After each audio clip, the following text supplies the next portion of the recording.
El Tribunal Superior de Justícia de la Comunitat Valenciana fa un pas més en les diligències en les ramificacions del cas Gürtel.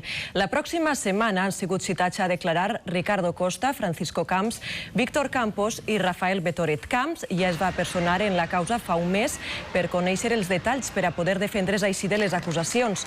Des del Consell i el Partit Popular es mostren tranquils davant l'oportunitat que es presenta de demostrar, segons asseguren, que totes les acusacions són una gran mentida.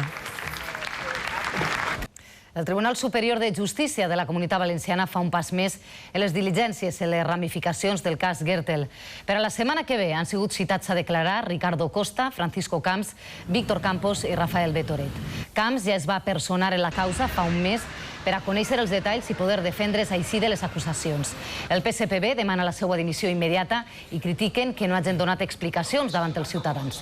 El Consell i el Partit Popular es mostren tranquils davant l'oportunitat que es presenta de demostrar, segons asseguren, que totes les acusacions són una gran mentida. La Fiscalia de València ha obert diligències preprocessals penals contra Jorge Alarte. S'investiga així la possible irregularitat en la contractació d'una advocada per part de l'Ajuntament d'Alaquàs per a casos de violència de gènere. Segons la denúncia dels populars, el secretari general del PSPB va contractar una advocada pròxima a la família votant-se el torn d'ofici.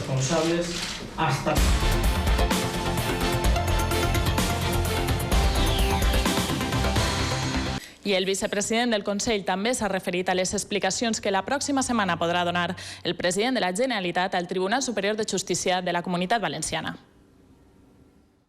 Si la dimensió política del president Camps no fora la que és, sense cap dubte no estaríem parlant d'este cas i no haguera nascut este cas. Estem parlant d'un dels polítics en este moment més importants que n'hi ha en Espanya, un dels polítics que lidera una comunitat que ha sigut exemple de prosperitat en el conjunt d'Espanya i un dels polítics, a més, d'una conducta intachable. I això ho dic en el coneixement de causa que me fa compartir en ell moltes hores i moltes dies. És una persona intachable en el seu comportament. Des del Partit Popular continuen les declaracions de suport a Francisco Camps, mentre que el PSPB demana la seva dimissió.